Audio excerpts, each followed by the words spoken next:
Welcome to our continuing series, Seeking the New Poetry, More Poems of William Butler Yeats, Part 3. Reconciliation. Some may have blamed you that you took away the verses that could move them on the day when, the ears being deafened, the sight of the eyes blind, with lightning you went from me, and I could find nothing to make a song about but kings, helmets and swords, and half-forgotten things that were like memories of you. But now we'll out, for the world lives as long ago, and while we're in our laughing, weeping fit, hurl helmets, crowns, and swords into the pit. But, dear, cling close to me. Since you were gone, my barren thoughts have chilled me to the bone. Among school children, I walk through the long schoolroom questioning. A kind old nun in a white hood replies. The children learn to cipher and to sing, to study reading books and histories, to cut and sew, be neat in everything, in the best modern way. The children's eyes, in momentary wonder, stare upon a 60-year-old smiling public man. I dream of a Lydian body bent above a sinking fire, a tale that she told of a harsh reproof or trivial event that changed some childish day to tragedy, told, and it seemed that our two natures blent into a sphere from youthful sympathy. Or else to alter Plato's parable into the yolk and white of the one shell. And thinking of that fit of grief or rage, I look upon one child or t'other there, and wonder if she stood so at that age.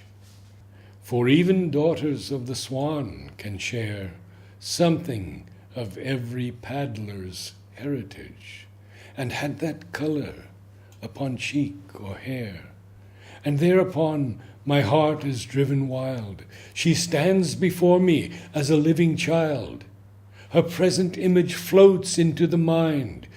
Did Quattrocento finger fashion it, hollow of cheek, as though it drank the wind, and took a mess of shadows for its meat? And I, though never of Lydian kind, had pretty plumage once. Enough of that.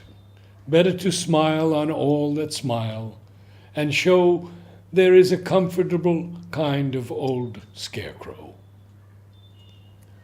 What youthful mother, a shape upon her lap, honey of generation had betrayed, and that must sleep, shriek, struggle to escape as recollection or the drug decide, would think her son, did she but see that shape with 60 or more winters on its head, a compensation for the pang of his birth, or the uncertainty of his setting forth?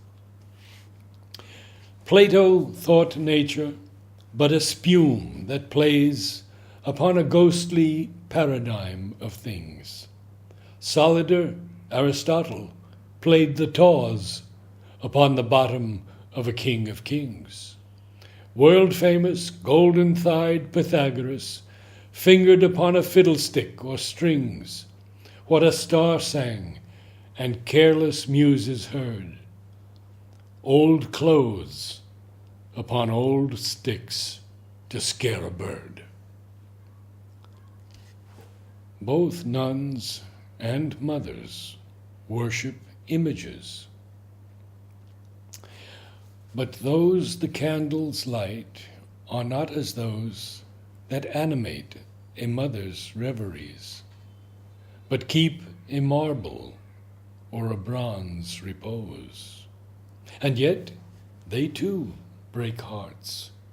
O presences that passion, piety, or affection knows, and that all heavenly glory symbolize, O self-born mockers of man's enterprise. Labor is blossoming or dancing where the body is not bruised to pleasure soul, nor beauty born out of its own despair, nor blear-eyed wisdom out of midnight oil. O chestnut tree, great-rooted blossomer, are you the leaf, the blossom, or the bowl? O body swayed to music, O brightening glance, how can we know the dancer from the dance? The lover speaks to the hearers of his songs in coming days. O women, kneeling by your altar rails long hence, when songs I wove for my beloved hide the prayer, and smoke from this dead heart drifts through the violet air, and covers away the smoke of myrrh and frankincense.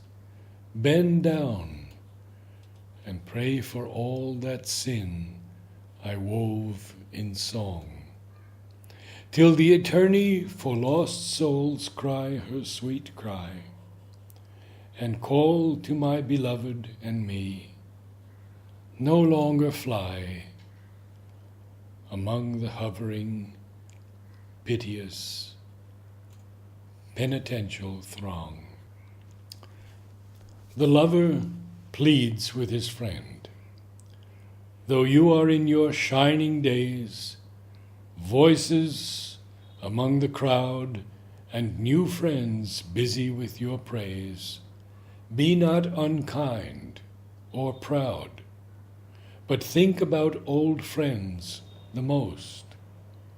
Time's bitter flood will rise, your beauty perish, and be lost for all eyes but these eyes. The Indian upon God. I passed along the water's edge below the humid trees. My spirit rocked in evening light the rushes round my knees. My spirit rocked in sleep and sighs, and saw the moorfowl pace, all dripping on a grassy slope, and saw them cease to chase each other round in circles, and heard the eldest speak. Who holds the world between his bill, and made us strong or weak, is an undying moorfowl, and he lives beyond the sky. The rains are from his dripping wing, the moonbeams from his eye. I passed a little further on, and heard a lotus talk. Who made the world, and ruleth it, he hangeth on a stalk. For I am in his image made, and all this tinkling tide is but a sliding drop of rain between his petals wide. A little way within the gloom, a roebuck raised his eyes, brimful of starlight, and he said, "The stamper of the skies, he is a gentle roebuck, for how else, I pray, could he conceive a thing so sad and soft, a gentle thing like me?" I passed a little further on, and heard a peacock say, "Who made the grass and made the worms and made my feathers gay? He is a monstrous peacock, and he waveth all the night, his languid tail above us, lit with myriad spots of light."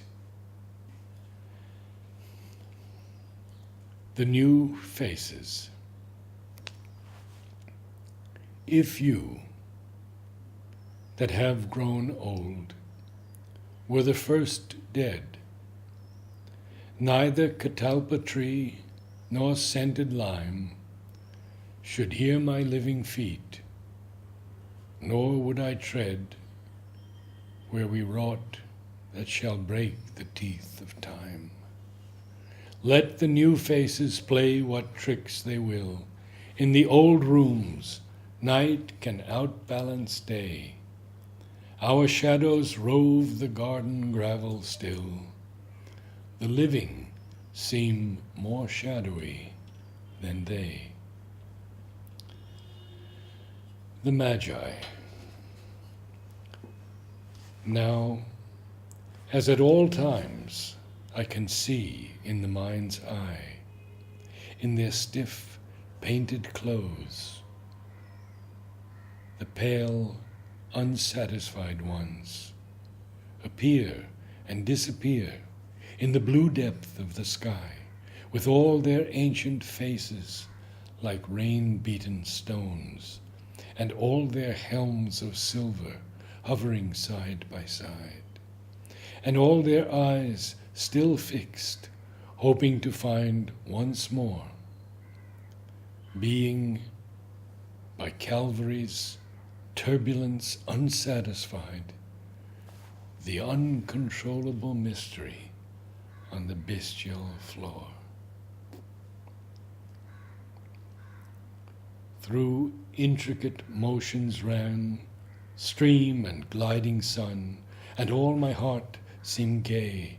Some stupid thing that I had done made my attention stray. Repentance keeps my heart impure. But what am I that dare fancy that I can better conduct myself, or have more sense than a common man? What motion of the sun or stream or eyelid shot the gleam that pierced my body through? What made me live like these that seem self-born, born anew?